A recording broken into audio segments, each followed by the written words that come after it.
प्रेम से बोल दी वृंदावन बिहारी लाल की जय। हनुमंत लाल महाराज की जय देवादिदेव महादेव की जय यज्ञ भगवान की जय फाजिल नगर धाम की जय कथा में कीर्तन गाने वालों की जय कथा में बैठकर बहटियाने वालों की और जय बोलल करी जा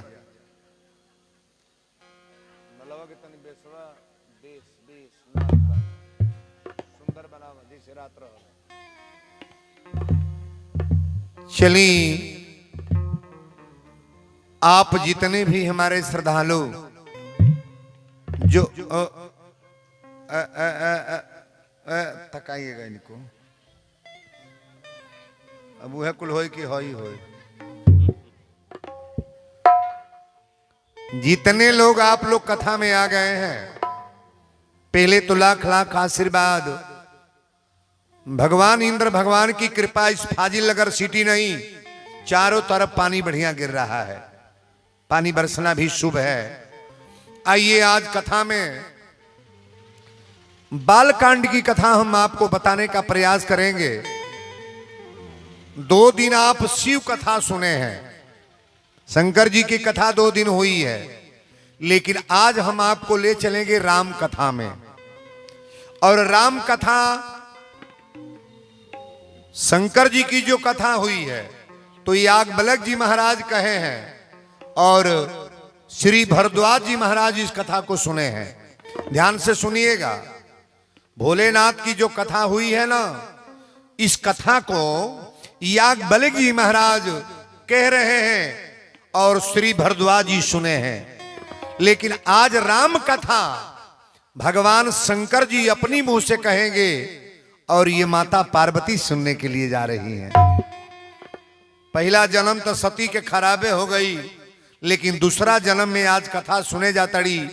कम से कम ये जीवनई के जीवन पौले बा, अगर ये जीवन में कुछ गड़बड़ी हो गल बा तो अगला जीवन खातिर सुधार कर लेना के जने भगवान अगला जन्म में का करी है।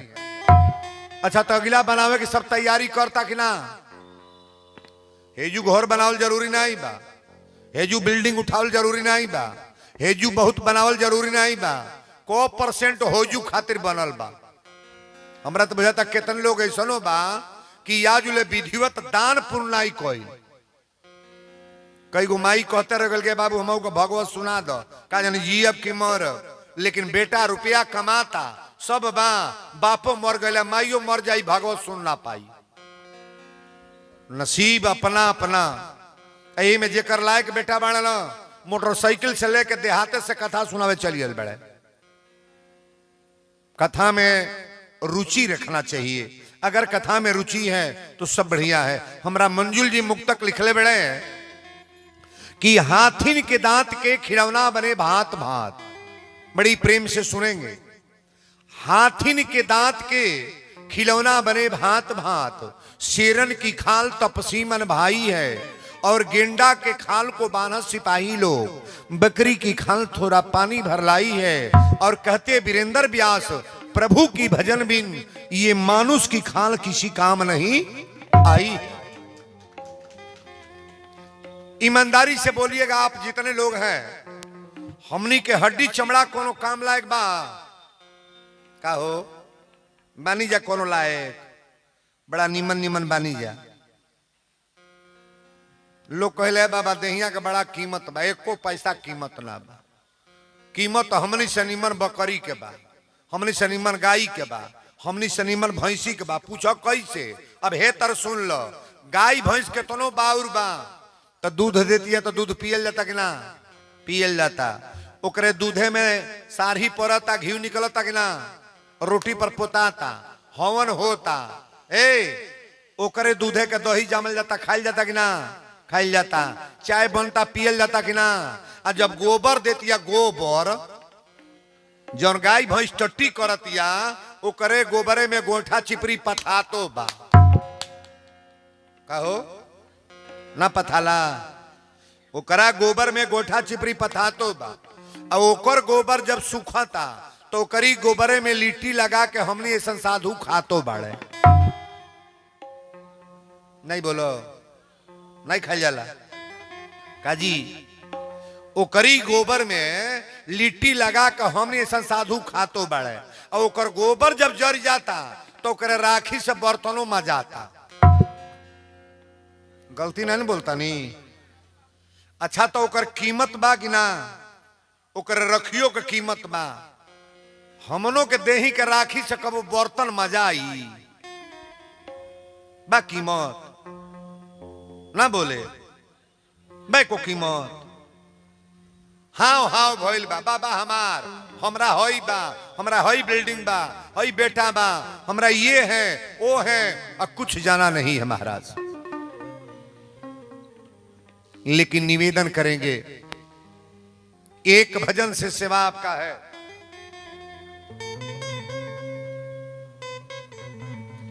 एक भजन वीरेंद्र बाबा प्रतिदिन इस भजन को, कथा के पहले एक भजन हम देते हैं, और ये भजन सबके गुरु हैं माननीय श्री राजेश्वरानंद जी महाराज, उनकी लिखी गीत है, और बड़ी सत्यता के साथ इस भजन को गाए हैं। तो ये उन्हीं की भजन है। और ये जो रिकॉर्डिंग चल रहा है दिव्य ज्योति सेंटर, वीरेंद्र के नाम को सब्सक्राइब करिएगा। जो प्रवचन आज हो रहा है ना, ये कथा लाइव चल रही है, कथा लाइव चल रही है। इस कथा को यूट्यूब पर जब खोलेंगे ना, जो आज हम गीत भजन कथा करने जा रहे हैं, ये आपके मोबाइल में तुरंत केवल वीरेंद्र का नाम आप डालिएगा, फाजिल नगर वीरेंद्र तिवारी, तो ये सारी कथा अपने जीवन में आप कभी भी सुनते रहोगे। जो प्रवचन आज होने के लिए जा रहा है, 2-3 साल से जो प्रवचन मेरा हो रहा है, आप मोबाइल खोलिएगा, सबके मोबाइल में है कि नहीं कथा? सबके मोबाइल में एक कथा है। जब खोल करके सुनोगे तो बढ़िया बात है, लेकिन कथा को सब्सक्राइब करने वाले लोगों से निवेदन करेंगे, इस भजन को बड़ा ध्यान से सुनिएगा। एक भक्त भगवान से प्रश्न कर रहा है कि परमात्मा आपने मनुष्य बना करके धरती पर भेज दिया, आखिर हमारे में क्या गलती है?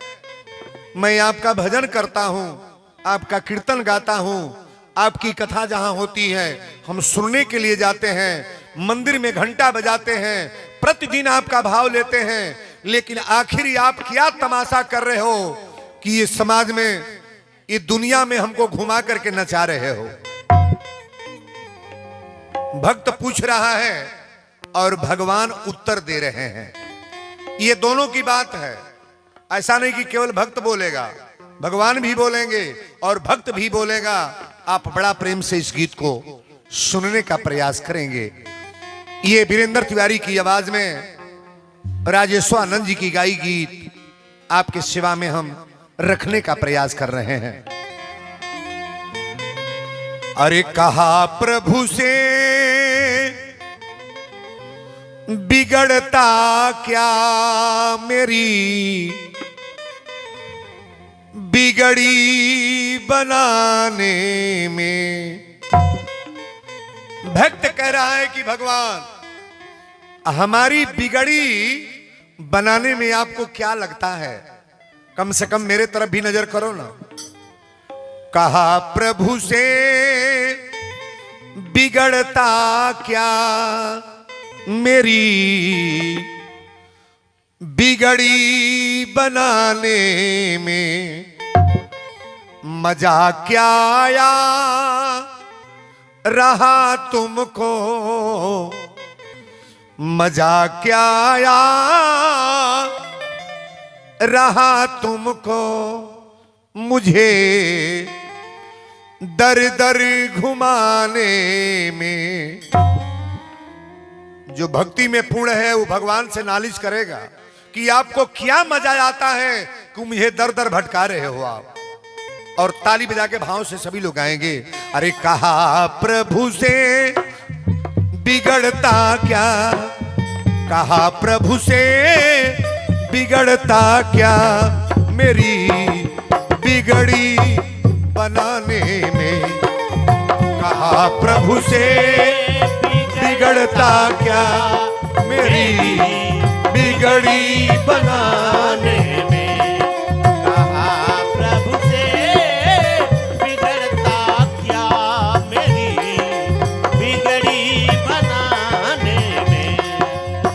मजा क्या आया रहा तुमको। बोलो सवरिया सरकार की। जय मजा क्या आया रहा तुमको, मुझे दर दर घुमाने में। मजा क्या रहा तुमको, मुझे दर दर घुमाने में। मजा क्या रहा तुमको, मुझे दर दर घुमाने में।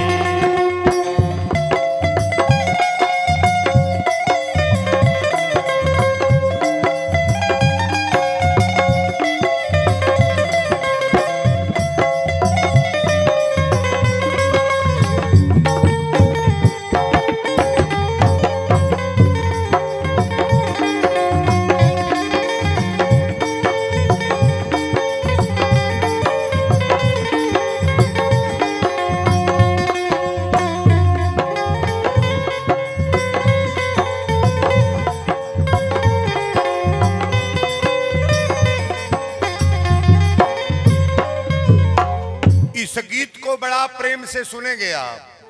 कहा प्रभु से बिगड़ता क्या मेरी बिगड़ी बनाने में। मजा क्या आ रहा तुमको मुझे दर दर घुमाने में। तो भगवान भक्त से कह रहे हैं क्या, ओ बोले कि मेरे पीछे पड़ा क्यों रोज रहता है। आखिर मेरे पीछे तुम क्यों पड़ा रहता है, क्या कारण है। भगवान कह रहे हैं कि मेरे पीछे तुम क्यों पड़ा रहता है, कारण क्या है। ओ बोले कि मेरे पीछे पड़ा क्यों रोज रहता है। तो भक्त ने क्या कहा, ओ बोला दूसरा कोई। अपने जैसा किसी को बताओ ना जिसके पीछे मैं पढ़ूं। ओ बोला दूसरा कोई बता दो इस जमाने में।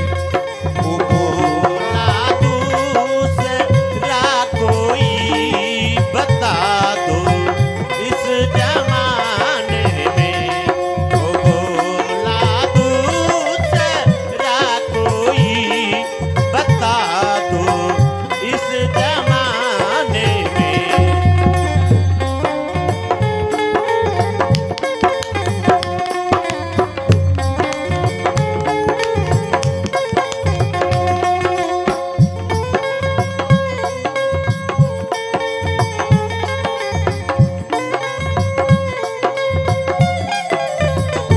जय जय।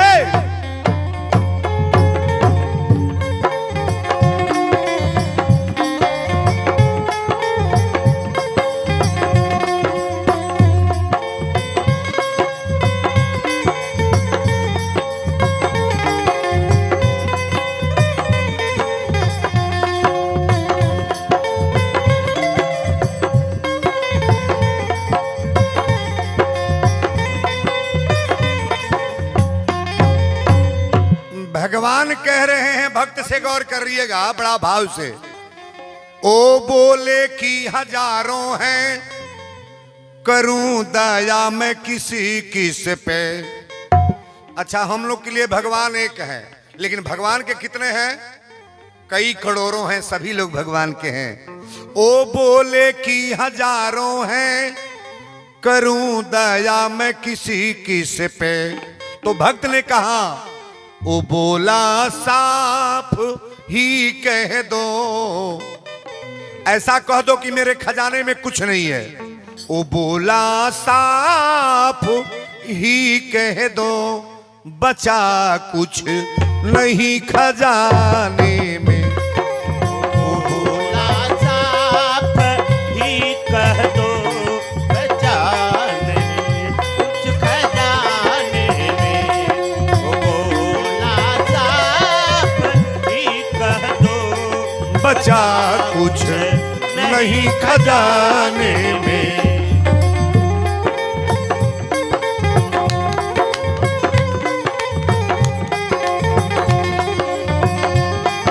ये बात है।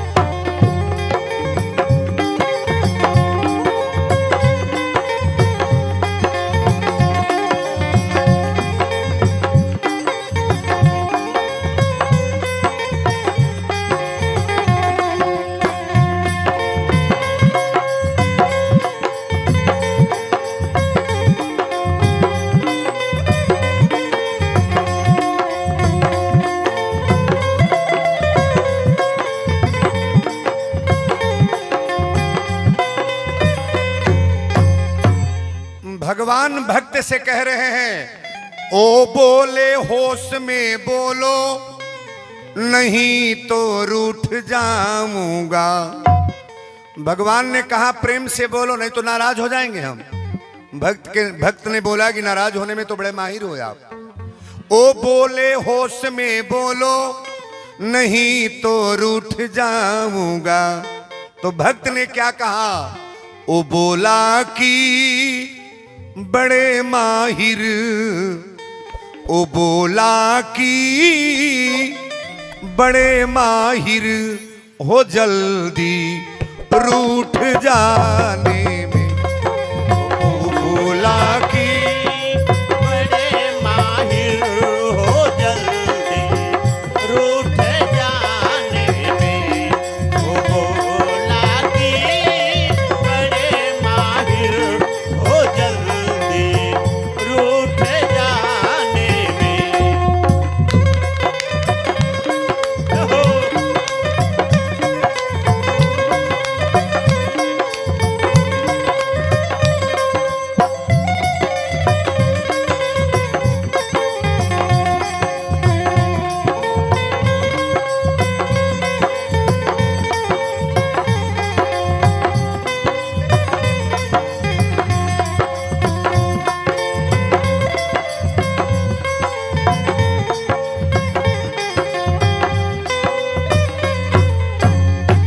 नहीं कुछ साधना की है। परमात्मा आखिरी बार परीक्षा आपका लेंगे कब? भगवान ने कहा मैं तुमको मनुष्य बना करके भेजा था, क्या करने के लिए, और यहां करके क्या आ रहे हो और तमाशा कर रहे हो। नहीं कुछ साधना की है, तुम्हें ऐसा कहा मैंने। नहीं कुछ साधना की है, तुम्हें ऐसा कहा मैंने। ओ बोला सुना है रीझ जाते हो। भक्त ने कहा मैंने सुना है कि भक्त के आरजू पर आप रीझ जाते हो, रोना शुरू करते हो। अरे सुना है रीझ जाते हो, फोकत आंसू बहाने में। सुना है रीझ जाते हो, फोकत आंसू बहाने में। सुना है रीझ जाते हो, फोकत आंसू बहाने में।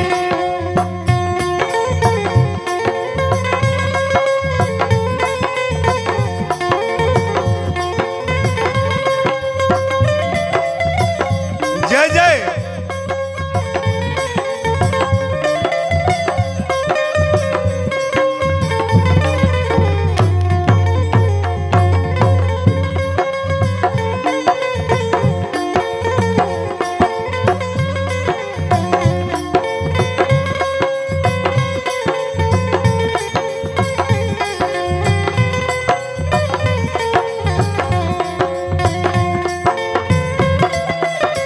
ये बात है।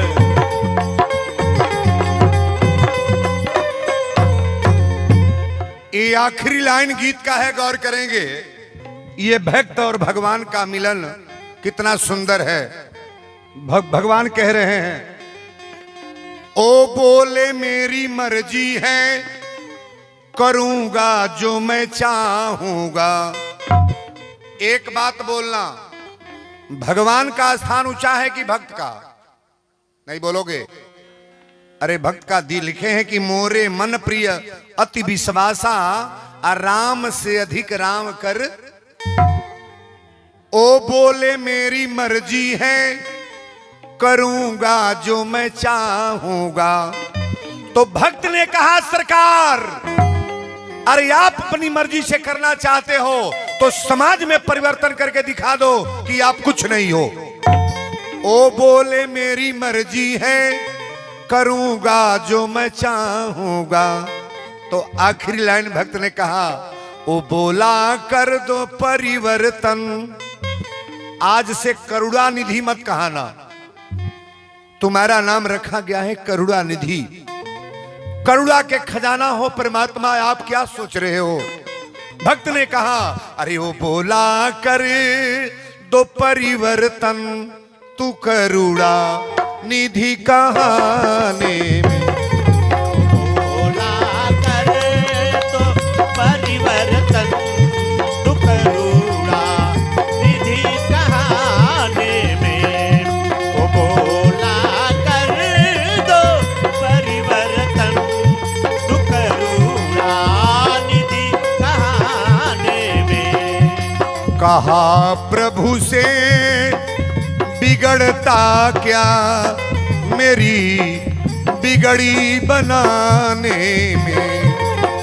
कहा प्रभु से बिगड़ता क्या, मेरी बिगड़ी बनाने में। मजाक क्या आया तुमको मुझे दर दर घुमाने में। बोल दी वृंदावन बिहारी लाल की जय, संवरिया सरकार की, जय, करुणा निधान की। जय।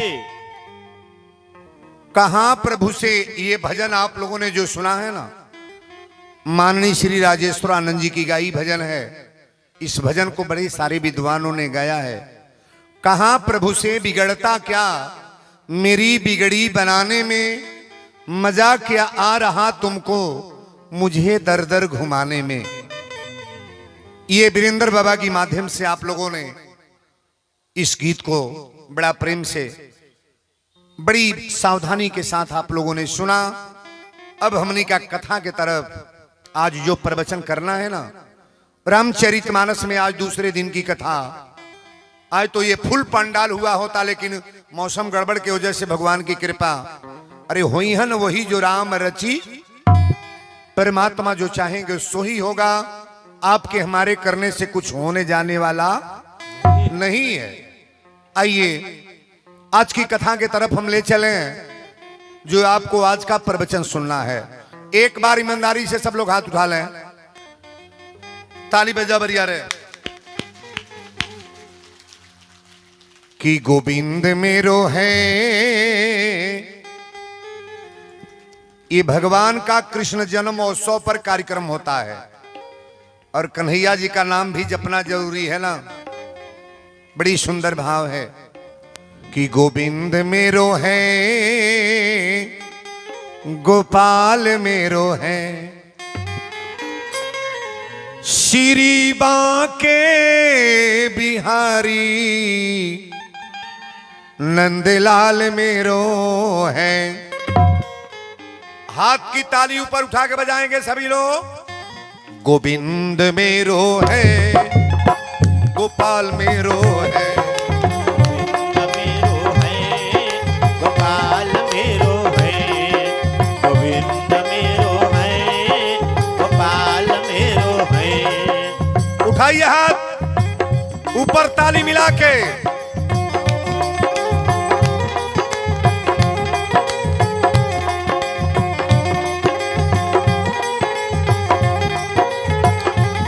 श्री बांके बिहारी नंदलाल मेरो है, श्री बांके बिहारी नंदलाल मेरो है, श्री बांके बिहारी नंदलाल मेरो है। गोविंद मेरो है, गोपाल मेरो है, गोविंद मेरो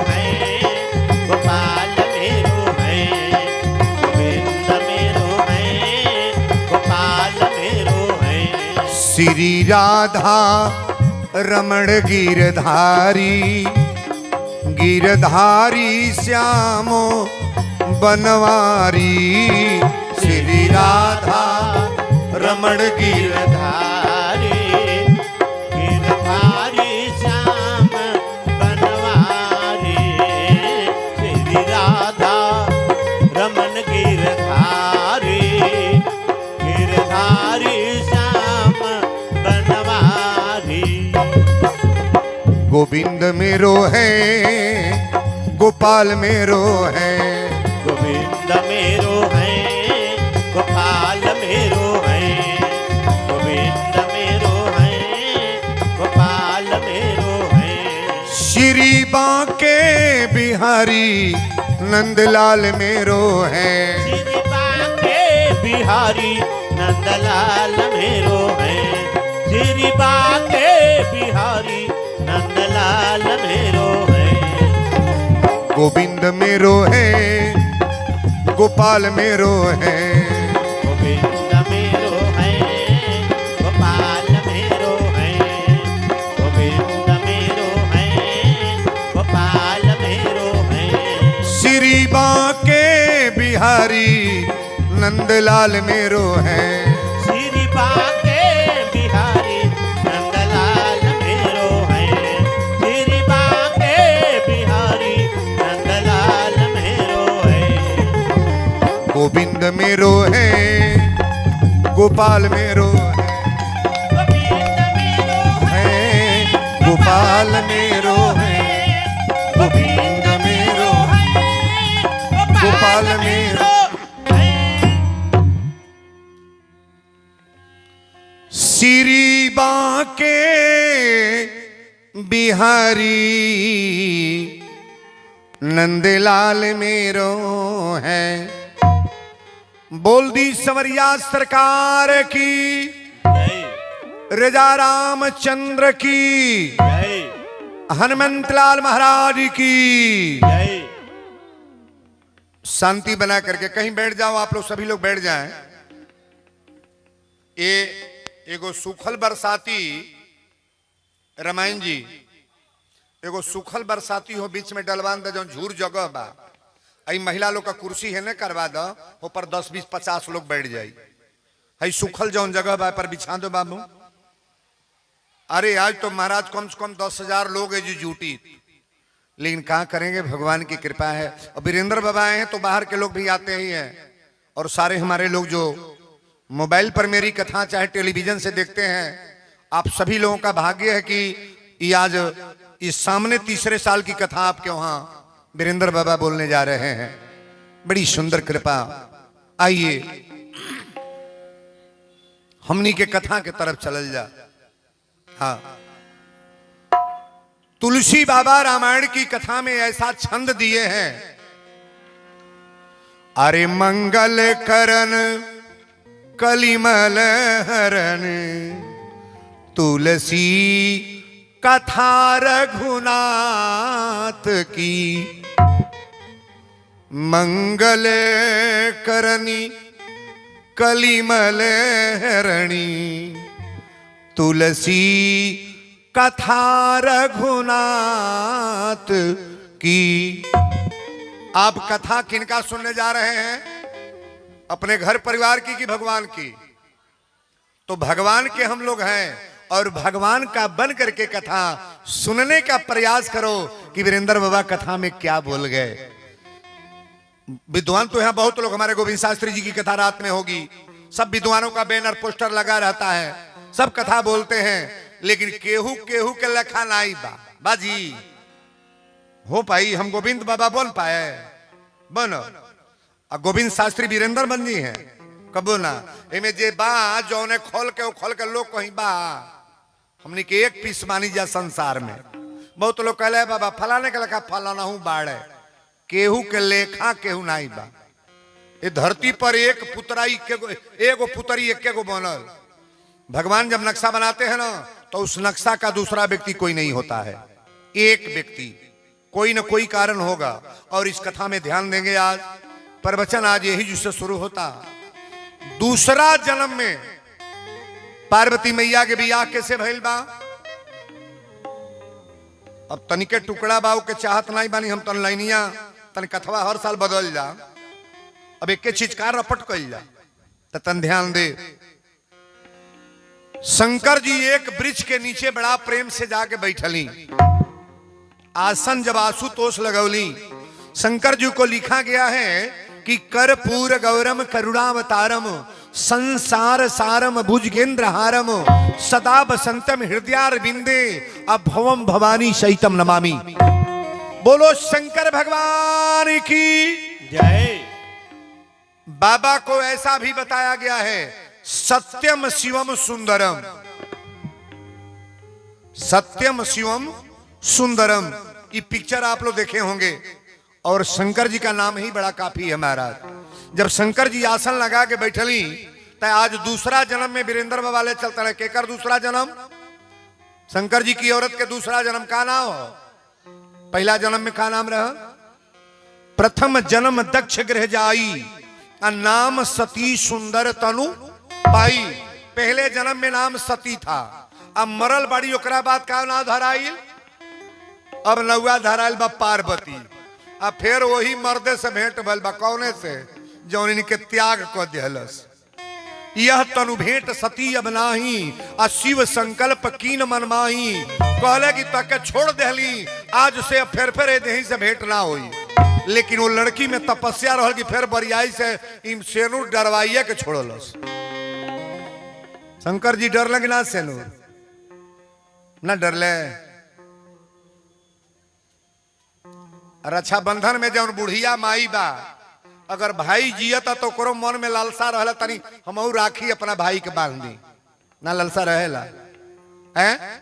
अब भाई जब राखी बनवावे जाले, देखी एक लाइन तनकीतिया बजा दी है।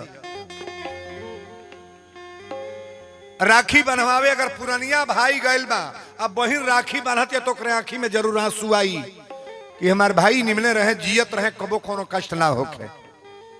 लेकिन आज कथा उहे बा जो रउरा सामने हम रखे, बड़ी सुंदर भाव है।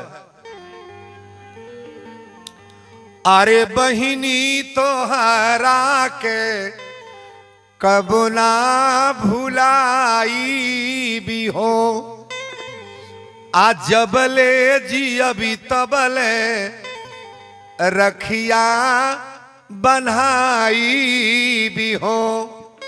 एक लाइन सभी लोग भाव ले लें। अरे बहिनी तोहरा के कब ना भुलाई भी हो, बहिनी तोहरा के कब ना भुलाई भी हो। अरे जबले जी अभी तबले जिंदगी लुटाई भी हो।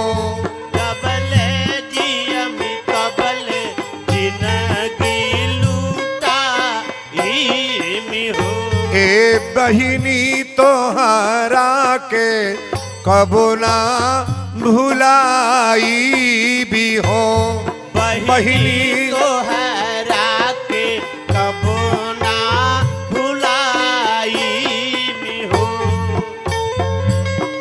जन्म जन्म भाई बहिनी के प्यार बा।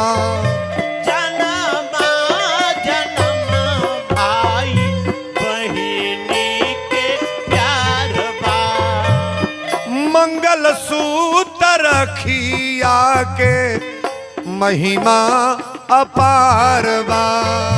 मंगल सूत्र रखिया के महिमा अपार बा। जबले जी अभी तबले तोहके बुलाई भी हो।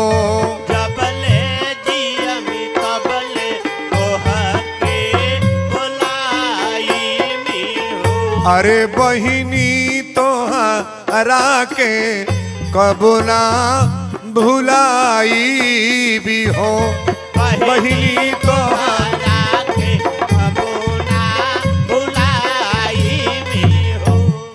बोल दी सच्चे दरबार की। जय। ए बाबू ई बेटी के कथा है आ बहन के कथा।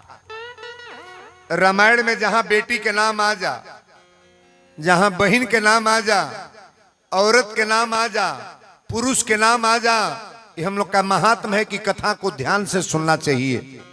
हमनी के जीवन में सबसे कमी आज परिवार में बा। आई परिवार के कमी कब दूर होई? जब कथा सुन के जीवन में उतारल जाई तब दूर होई। महाराज बोलो सच्चे दरबार की जय। कुर्सी वाले लोग थोड़ा और आगे आ जाए, आगे अगवा से कुर्सियां लग जा, कहीं बढ़ जाए प्रेम से। तो भगवान शुरू कैले बनाते न हो, शुरू हुए अभी 5 बजे ले ट्रेन रुकी ना, ब्रेक नहीं लागी ना। 5 बजे ले ई गाड़ी स्टेशन पर तब्बे खड़ा हुई जब वीरेंद्र बाबा आरती करा दी है, प्रसाद बंटवा दी है। अब बरसल करें कोनो फेर नहीं बा। जी लोग आयल बते भागी नहीं हो, चाहे स्कूले में बैठ के सुने, चाहे तमू में सुने, चाहे पेड़े तर खड़ा होके, अब तो बिना सुन ले के जोइबो ना करी। आज तो बाजार हमरा बसा दे कर लो, लेकिन अब भगवाने जब भिड़ल बड़े तो कुछ लोग ये सोचता चली पानी में का जानी बैठे के जगह बा कि ना। तब पानी या बुनी देखल जाई तो एक दिन तो ये बाबू ए लकड़ी पर जोर के देहिया पर आगी धारावल जाई ना जरी। पानी से भिजले से कुछ खराबी ना बा। प्रेम से आप सभी लोग कथा को श्रवण करें जो वीरेंद्र बाबा बोलने जा रहे हैं। बड़ी सुंदर आज कथा ई रामचरितमानस के माध्यम से है। शंकर जी जब आशुतोष हैं, जब आसन लगा के बैठली, तब पार्वती मैया गईली या पैर छू के कहली कि स्वामी। शंकर जी कहले देवी कहली कि आज रउरा से हमारे एक निवेदन बा, और अर्धांगिनी है तो हमारी इच्छा भी बा कि रउरा से प्रश्न करी। अच्छा तो मर्दे के देही पर मेहरारू का अधिकार हो कि ना? अर्धांगिनी के कहल जाला? आधा देही के मलिकई की पूरा? अर्धांगिनी आधे देही के बात रहल। हमरा तो बुझाता है कलयुग में पूरा देही छेका ले बड़ा लोगों। अब मन बढ़ई से केहू मर्द कहे कि बाबा हमार हो तो के हम नहीं मानब। जौन मेहरारू कही तो उन्हें मर्द करता लो कलयुग के बाद। आ कोनो युग में ही रहल बा। अब फाजिल नगर के नहीं बता सकिले, लेकिन हमारा इलाका में तो ही होता। अच्छा तरह देखी दिक्का कहे लगली। अच्छा तो मर्दे के मलिकाई चलता कि मेहरारू के? यो बोले पड़ेगी ना। महिला की मलिकाई है कि पुरुष का? नहीं बोलोगे? नहीं बोलोगे? महिला का मलिकाई है ना। सतयुग कांटा करके सुनना। सतयुग, त्रेता, द्वापर, कलयुग, हर युग में महिला का जगह स्थान ऊंचा है महाराज। हम कल बतौले रहली केहू मर्दे के देव नाई कहल गल बा, कहीं नाई कहल गल बा वीरेंद्र देव, सुभेदार देव, राजिंदर देव, सतीश देव, भृगुनाथ देव, सोनू देव, मोनू देव, कहीं कहल गल बा?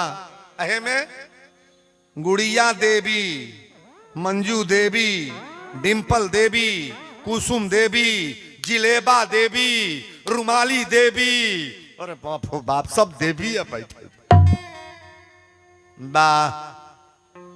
आप लोगों को देवी माना गया है, और देवी का स्थान ऊंचे होता है कि नीचे? महिला का स्थान ऊपर होता है। गौर से सुनना।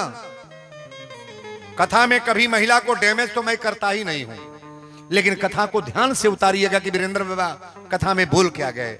बोलो सच्चे दरबार की जय। शंकर जी कहले बोला देवी तुम्हारी इच्छा का बा? पार्वती मैया कहली नाथ अगला जीवन तो हमार खराब हो गई। पहला जीवन खराब हो गई जहिया हमार नाम सती रहल, और राजा दक्ष के बेटी रहली। आपन बाप अपनी बेटी के दुरदुरा देला, उनका जग में जाके मर गईली। सती के नैहर में भी जग इज्जत ना भई। नैहर में जाके सती मर गईली।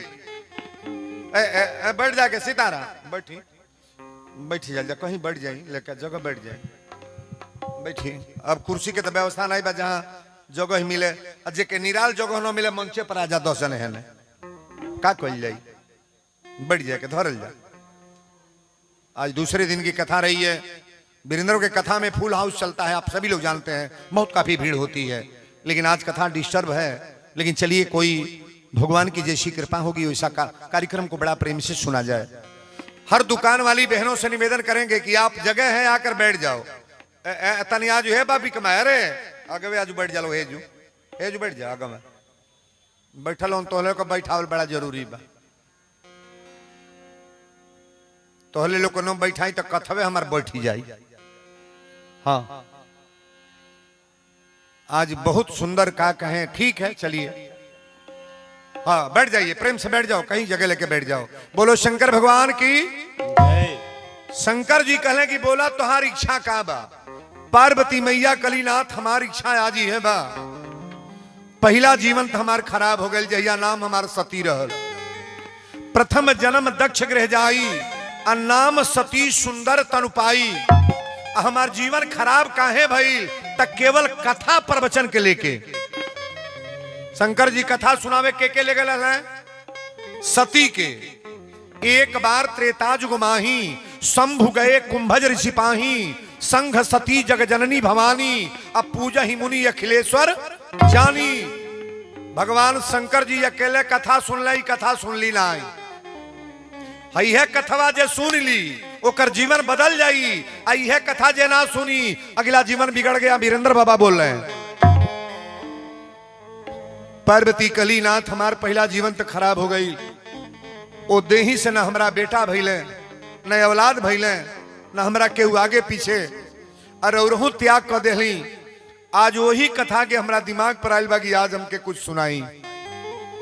शंकर जी कहले कथा कली हाँ स्वामी पहला जीवन तो हमार अब का कहीं रोड़ा से पहला जीवन खराब हो गई और दूसरा कमी हमरा में जौनी राम पर सुबह के हम परीक्षा लेवे गईली ओ यू औरी खराब हो गई अबो कैली तो अपना जिनको सत्यम शिवम सुंदरम कहा गया है सत्य के नाम से शंकर जी को जाना जाता है वो शंकर जी के सामने मैंने झूठ बोला। आदमी जब बिगड़ जाला तब कहेला स्वामी हमके क्षमा कर भगवान अब कल्याण करब तब बहुत गलती हो गई बा एजू केतनो पाप कर ले केतनो बुरा काम कर लो कोई गंदगी कर लो लेकिन दरबार में जाने के बाद तुम्हारी मोटरी खोल दी जाएगी। बोलो सच्चे दरबार की जय। शंकर जी कहले बोला तुम्हारी इच्छा का बा 3 ताल 16 मात्रा की चौपाई में खड़ा कर रहा हूं पोल से कोई स्पष्ट नहीं करेंगे चूंकि लाइन करंट जो है इस पोल में सप्लाई दे दिया गया है पोल से दूरी बनाकर रहेंगे। ये जो पाइप लगाया गया है करंट लगा दिया गया है ना थोड़ा अंधार ऐसा लगत रहा तो ये लिए कहें कि लाइट जलवा दो आप। शंकर जी कहले बोला तू कहल का चाहताड़ू पहली चौपाई यहीं से गौर करिएगा और ये कथा भगवान शंकर जी कहने जा रहे हैं और माता पार्वती प्रेम से सुनने जा रही हैं। क्या कि मैं जाना तुम्हार गुणशीला कहू सुनहु अब रघुपति लीला जाना तुम्हार गुणशीला कहू सुनहु अब रघुपति लीला। मैं जाना तुम्हार गुणशीला मैं जाना तुम्हार गुणशीला कहू सुनहु अब रघुपति लीला। कहू सुनहु अब रघुपति लीला। कहू सुनहु अब रघुपति लीला। बोल दी शंकर भगवान की जय। मैं जाना तुम्हार गुणशीला कहू सुनहु अब रघुपति लीला। शंकर जी कहले आज तहरा मन में आयल बा कि भगवान राम की कथा सुनी। कौने राम के जौने राम के हे दृष्टि से देखली कि राम भगवान नहीं हो ई कोनो लइका रोवाता मेहरारू खातिर ई सुबह जौन बा न बड़ी बुरी बीमारी है महाराज। मैं जाना तुम्हार गुणशीला कहू सुनऊ अब रघुपति लीला कथा जो सकल लोक हितकारी सोई पूछन चाहे शैल कुमारी। शैल कुमारी के कहल गल बा? पर्वत राज के बेटी है, पर्वत के बेटी है। शैल माने पर्वत, और नहीं के बेटी है पार्वती। जे आज प्रश्न करता, कथा जो सकल लोक हितकारी, सोई पूछन चाहे शैल कुमारी। संसार को तारने वाली कथा आज मुझे सुनाने का प्रयास करें आप।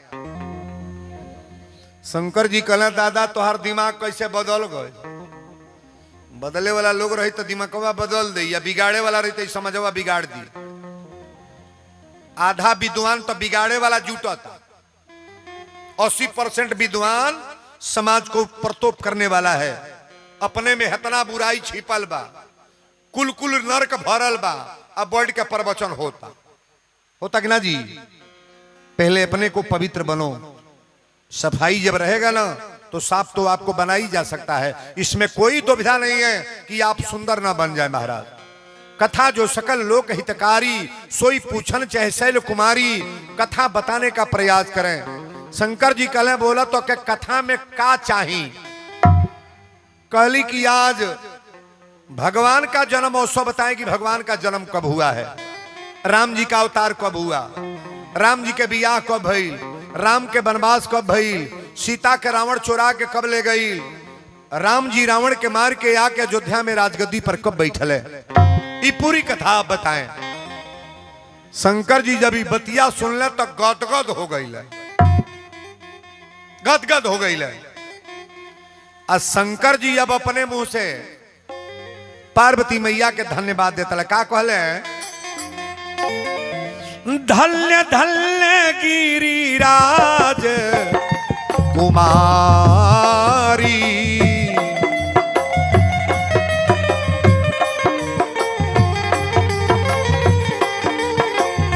धन्य धन्य गिरिराज कुमारी।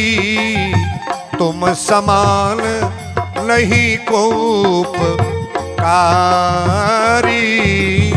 राम सिया राम, जय जय राम राम राम। सिया राम, जय जय राम। बोल दी शंकर भगवान की जय। चौपाई को गौर करेंगे आप। शंकर जी के करा पर खुश होली जब जे शंकर जी के नाई भगवान की कथा जे सुनल चाहता, पहले भोलेनाथ प्रसन्न हो जाते हैं। अपनी मेहरारू के धन्यवाद एक बेर दिले बड़ा क जब माता पार्वती कथा सुने के कहले बाड़ी तो अच्छा राउर मेहरारू अगर अपना मर्दे से कहे है राम जी के जन्म कब भइल, हनुमान जी लंका कब जरवले, लक्ष्मण के शक्ति बाण कब लागे, तो मर्द अगर लायक बात तो बुझी कि नहीं हमारे मेहरारू होशियार अब होती है। लेकिन हई कुल बतिया के पूछता है, बुझे वाला तो भीतर है बुझते है। हई कुल पूछाई जब अपनिए गड़बड़ बानी तो मर्दे से का राय ले जाई। लेकिन शंकर जी धन्यवाद देले, आ धन्यवाद देला के बाद पूछले, बोला तू कथा तो के कहां से सुनाई। धन्य धन्य गिरिराज कुमारी, तुम समान नहीं कोई उपकारी। पूछे हूँ रघुपति कथा प्रसंगा, आ सकल लोक जग पावनी गंगा।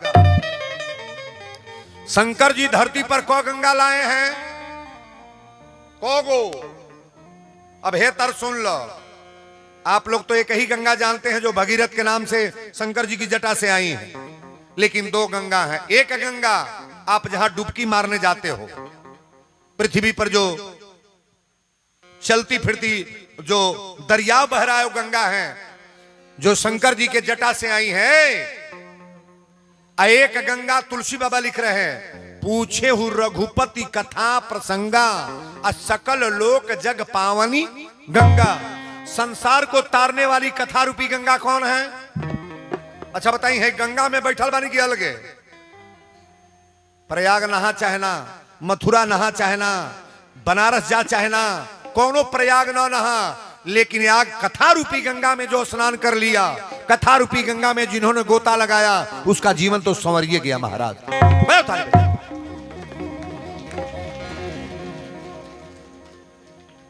शंकर जी कले बोला तोहार अब सुबह नाइन बा, कहली अब एगो सुबह बा मेहरारू के सुबह जब ले जीत तब ले नहीं छूटी।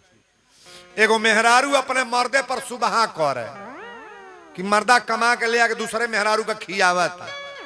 तो हमरा घरे गोल कल से बाबा एगो राय दे ना, मर्द हमार बिगड़ गए, 100 रुपया कमा के फलानवा बहू के देता, हमने एगो कार कर 2 मोबाइल किन ले। हमार राय देखो, अब देखो कौन बाउंडल होत। 2 मोबाइल किनवा ले ली, एगो अपने ले ली है, एगो मर्दे के दे दी है। तब मोबाइल किन के ले लेलस। अब मोबाइल किनलस तो तुरंत घंटी लगौलस, हेलो। तैयो उठौले कहले हेलो, पूछलस कहाँ बानी, कहले फाजिल नगर मार्केट में बानी, तो जल्दी आई। फिर फोन लगौलस, हेलो कहाँ बानी, तो पटहरवा चौराहा पर बानी, तो जल्दी आई। हेलो कहाँ बानी, कसिया पहुंचल बानी, जल्दी आई। और मोबाइल हो गल तो धाए धाए फोन होके लागल।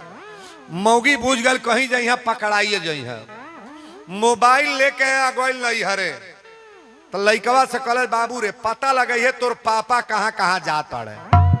अब जोगाड़ लगा दिहलस। आ जे नैहर गल तो ले फोन लगौलस, हेलो। कहले हेलो कहाँ बानी, कहले घर ही बानी। मौगी कहलत किचन में चलो, तो किचन में जो में खाना वाना बनेला, तो किचन में गईले।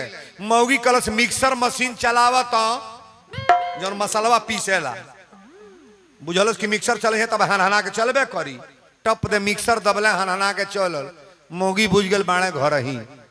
फिर 2 घंटा पर फोन कले, हेलो कहाँ बानी, तो घर ही बानी। कहलस किचन में चल, फिर किचन में गईले। दिनवे भर में 20 बार मिक्सर दबावलस। अब परीक्षा इनका लेतिया, मर्दा रहे चालू, बुझ गल मिक्सरवे पर परीक्षा लेती है। ते में कौन बीमारी बा, मिक्सर झोरा में धो धले ले घूमा न खूब। बुझाता बतिया, मेहरारू दाढ़ी दाढ़ी चलते तो पाते पाते उड़ाता। मिक्सर ले लस बेगे में निकल गए। फोन कले सी, हेलो कहाँ बानी,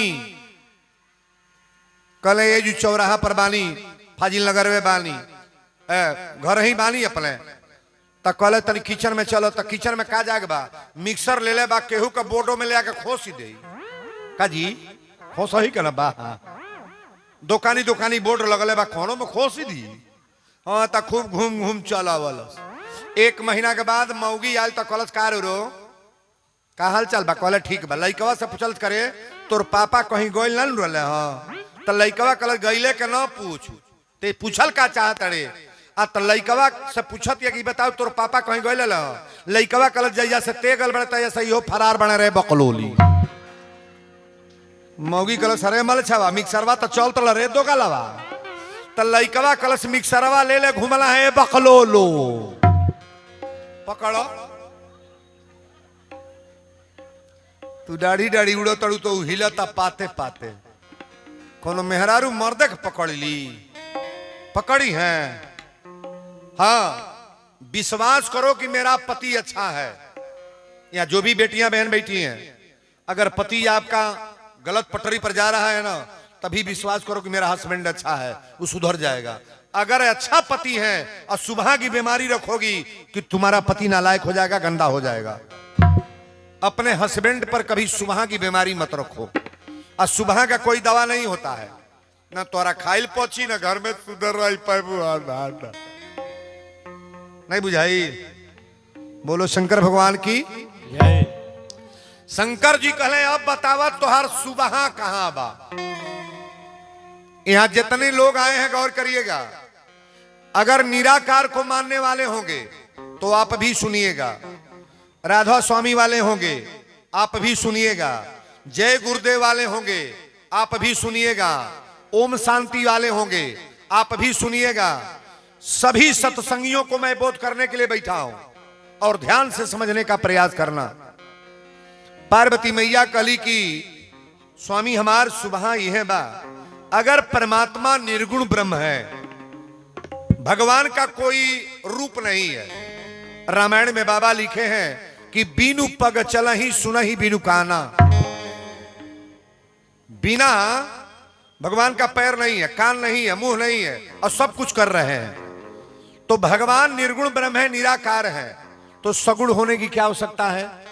किसी का बेटा क्यों बनते हैं, किसी का भाई क्यों बनते हैं, किसी के परिवार का सदस्य क्यों बनते हैं।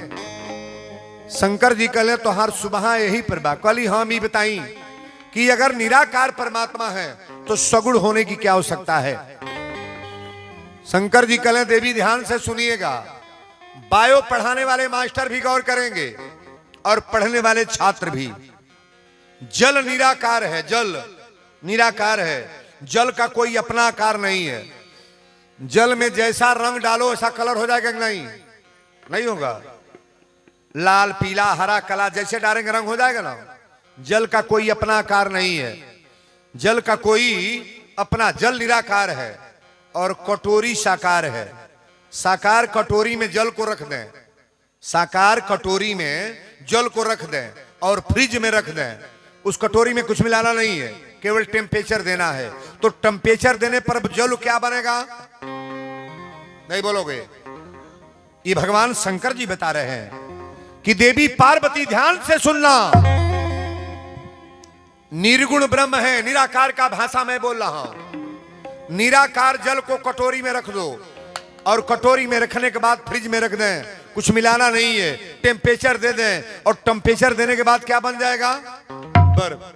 शंकर जी पूछले कि पार्वती ई बतावत जल पकड़ल चाहल जा तो पकड़ाई, जल को पकड़ना चाहो तो पकड़ पाओगे और बर्फ को, बर्फ नहीं पकड़ पाओगे, नहीं पकड़ाएगा। शंकर जी ने कहा देवी पार्वती जल को पकड़ा नहीं जा सकता है और बर्फ को पकड़ा जा सकता है। निर्गुण को मानने वाले लोग भगवान का लिखे हैं कि अखियां हरि दर्शन को प्यासी, ये जीवन भर तरसेंगे, लेकिन भगवान का जब तक दर्शन नहीं हुआ इस आंख का तृप्ति होने वाला। अच्छा तो मीठा मीठा कहल जाए तो मुंह मीठ हो जाई, कहो 100 बेर कहो तो मीठा मीठा मीठा मीठा हो गल म्यूट, कहले से होई, एमे जब डारल जाई तब न होई, खाए परी न। पानी पानी कहले से प्यास बुझा जाई, पिए परी कि ना? पिए परी। शंकर जी कहले देवी पार्वती अगर भक्ति में पूर्ण व्यक्ति है, चाहता है कि परमात्मा मेरे घरे बेटा बन के आए, मनुष्य शत्रुपा ने तपस्या किया, भगवान को अवतार लेना पड़ा, जिन्होंने मांगा कि बेटा के रूप में, भाई के रूप में, जिस तरह से मांगा परमात्मा आए कि नहीं आए हैं। दर्शन होना बढ़िया है कि न होना बढ़िया है? दर्शन होना बढ़िया है। पार्वती मैया के समझ में आ गई। कली स्वामी आज कथा पर हमार दिल आ गल बा। शंकर जी कले बोला कथा कहां से बताई? पार्वती मैया कली कथा रौराय आज ही बताई कि दशरथ जी के 3 गो रानी रहली। को गो रहली? 3 गो। लेकिन दशरथ जी कबो पुत्र खातिर चिंता ना कैले रहले। एक बात आपसे बता दी हम, जेकरा परिवार में आज ले औलाद ना भइल बड़े पुत्र, ओकरा घरे पुत्र हुई हैं, लेकिन थोड़ा नियम का पालन करिएगा। मैं जो बोलने जा रहा हूं, जेकरा घरे बेटा ना भइल बा ओकरा घरे बेटा हुई, जेकरा घरे पुरान से पुरान बीमारी बा ई बीमारी दूर हुई, जेकरे लड़का के पढ़ले में नौकरी में मन ना बा उ लड़का एडजस्ट हुई। लेकिन इस कथा को बड़ा बारीकी से सुनिएगा कि वीरेंद्र बाबा कौन पूजा बताने जा रहे हैं। हम मानस की चौपाई बोलेंगे, बनावटी नहीं, केवल रामचरितमानस के प्रसंग को ध्यान दीजिएगा। बोलो शंकर भगवान की जय। शंकर जी कहले देवी यह बात बा, सुबेरे सुबेरे दशरथ जी अपना कोनो काम पर चल गए, आ शाम के बेरा अले तक कहीं से बात कौशल्या के कान में आइल है। जेकरा घरे बेटा औलाद नहीं बने के बोले वाला कई लोग भाषा बोल देला। जेकरे बेटी के तन से शरीर से बच्चा ना बना, नैहर में भौजाई कही कि बझनिया आ गई, बाझिन कही, और ससुरा में जाई तो सास ससुर तो कहते बने, लेकिन जो सिंदूर लगा के ले बा वो बझनिया कहेला, अपना हस्बैंड बझनिया कहता है। अच्छा बताइए लड़की में कमी है कि उसके में कोई जान रहा है? बाझिनी कहने का हिम्मत उसका है, हकदार है। यहां जितने नौजवान खड़े हैं आए हैं, अगर औलाद नहीं है तो अपनी औरत को कभी बोथो मत कि तुम बाझिनी हो। ये दोनों का कहीं लड़के में कमी होता है, किसी लड़की में कमी होता है, लेकिन ऐसा कहकर कि उससे लज्जित क्यों करते हो? बेटा बेटी के बनावेला पेट में, हम रामायण की कथा बोल तनी अलग से नहीं बा। दशरथ जी के चौथापन में पुत्र भइल बड़े। चौथा माने मरे के टाइम। चौथा मरही टाइम ना हो, अगर बियाह करे के, बियाह करने का टाइम है, शादी मरने का टाइम है। सांझी के बेरा जब दशरथ जी अगले तो कौशल्या रोवत रहली। दशरथ जी कहले कौशल्य रो क्यों रही हो, बात क्या है? कौशल्या कली स्वामी आज ले रौरा सही दर्द कहले ना रही है, लेकिन आज रौरा बताई कि हमरा घरे पुत्र लिखल बड़े कि ना, हमारियो घरे एगो बेटा चाहिए कि ना, ना चाहिए। रौरा नहीं रहला के बाद हमरा घर में दीपक के जलाई, हमरा घर में चिराग के जलाई। दशरथ जी के जीवन में कबो चिंता ना भइल है, लेकिन आज पहली बार एक बार लिखाइल बा रामचरितमानस में, जहां एक शब्द है, एक बार त्रेता जुग माही शंभु गए कुंभज सिपाही। शंकर जी कथा सुनावे ले गए, मेहरारू के त्याग कर दिया, सती के त्याग। यह तनु भेंट सती बनाही, अशिव संकल्प कीन मनमाही। एक बार चुन कुसुम सुहाए, सीता के कपार में फूल राम जी खोसत रहले। जयंत की कथा आवेला, सीता चरण चोच हति भागा। एक बार सब सहित समाजा, अयोध्या कांड की चौपाई है। एक बार सब सहित समाजा, और राजसभा रघुराज विराजा। दशरथ के दरबार लगल, राम के वनवास हो गई। और एक पर कथा हम बोलने जा रहे हैं। फिर दशरथ जी के जीवन में एक बार चिंता हो गई। अच्छा एक बात बताइएगा, ये धरती पर जो सुखी बाऊ कबो दुखी होई कि ना? नहीं होई। अरे उतना दुखी होई कि छतिया पीट पीट रोई। मोहल्ला में कबो न सोचिया कि हमारी गरीब बानी, तो से गरीब उबा जौने के गौजल बा रुपया बा, ओकरे घर में तो ऊ होता जौन कहीं नहीं होता। रतिया के मुड़िया तो रुपया ध के सुता था, गद्दा में डर ले बा, और सुता था तो उठ उठ पानी मांगा था, दवाइया तो खाली, निदिया नहीं लगा था। तू कैसा जीवा होता, गलती बोलता नहीं है। मैं कोई जन हो यहाँ हड़कंप धर तो ही राती के पैसा सजी बैंक भरल बा, बाबा घरों में सब निक बा, लेकिन तू कैसा जीव होता। ये धरती पर केहू सुखी बा बा? अब हे तर सुन लो, जेकरा बेटा नहीं बा एगो बेटा खातिर रोता। हे दुर्गा माई, हे शंकर भगवान एगो बाबू दे दो, ना निमन देव लंगड़े दो, अनहरे दो, कैसनो दो, एगो बेटा दे दो। जेकरा बेटा नहीं बा बेटा खातिर रोता, और जेके भगवान 4 गो बेटा दिले बना, बेटा पा के रोता। मैये बाप के पटक पटक मारता ना, सुखा जानी जू होता कि नहीं, हमारी ओर है कुल होता। हाजिर नगर में नहीं हो तो ही लोग चैंपियन हो, बुझे वाला तो बुझते है। हमारा तो बुझाता है जौन होता जौन कहीं होते नहीं। जेकरा बेटा नहीं बा बेटा खातिर रोवाता, और जेके भगवान 4 गो बेटा दिले बने, बेटा पा के रोवाता कि कौन पाप कहनी कि 4 गो दिहल। जेकरा घर नहीं बा घरे खातिर रोवाता, कटरन चुआता, कहने का पानी है ना कठो धर तनी सब चुआता। जेकरा घर नहीं बा घरे खातिर रोवाता, और जेके भगवान 5 मंजिला दिले बने, ओमे केहू बेलसही वाला नहीं के ताला चाबी बंद बा। बाबा कसिया रहेला लो, तुमको ही रोड के घरे नहीं गोरखपुर बालो। हई सुन लो, जेकरा बेटा नहीं बा बेटा खातिर रोवाता, जेके भगवान बेटा दिले बड़े बेटा पा के रोवाता। जेकरा घर नहीं बा घरे खातिर रोवाता, जेकर घर बाव के बेलसही वाला नहीं के, जेकरा खैले के ठेकान ना बा रुपया खातिर रोवाता। तन पैसा रही तो काजू बादाम ले आके खैती, पनीर मशरूम खैती।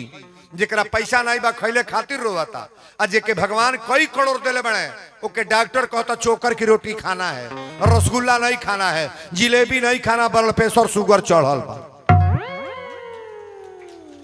काटा रसगुल्ला। शुगर जेकर 300-250 बा खई है रसगुल्ला, रबड़ी खई है, कटिया जिलेबी कचाक दे। बुझत ना जब खैली तो 400 भइल गईली बियाने, रुपया तो बटल नहीं बुझाता।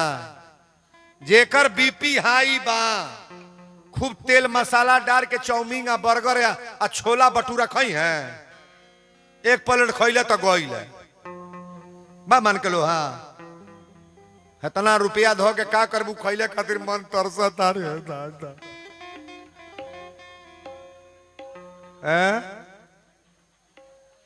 बिना हल्दी के खा, बिना नूने के दाल पिया हो दादा, बिना चीनी के चाह पिया घोटाते ना। हमरो भइल नहीं बा, लेकिन बड़ी बड़ाई ले कोई हमरो हो न जा नहीं हुई इतना बोलता नहीं, हमरो ये कुल हुई आ होइयो सकेला। जब निराले मन बढ़ई के खाई जाए तो होई ना, होइबे करी।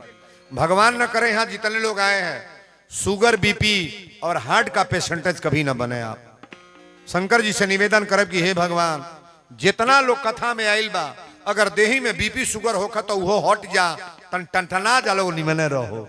बोलो शंकर भगवान की जय। दशरथ जी जब कौशल्या के बात सुन ले तो दशरथ जी रोवे लगले। अब तुलसी बाबा लिखली कि एक बार भूपति मन माही, अभई गलानी मोरे सुतनाही। एक बार भूपति मन माही, भई गलानी मोरे सुतनाही।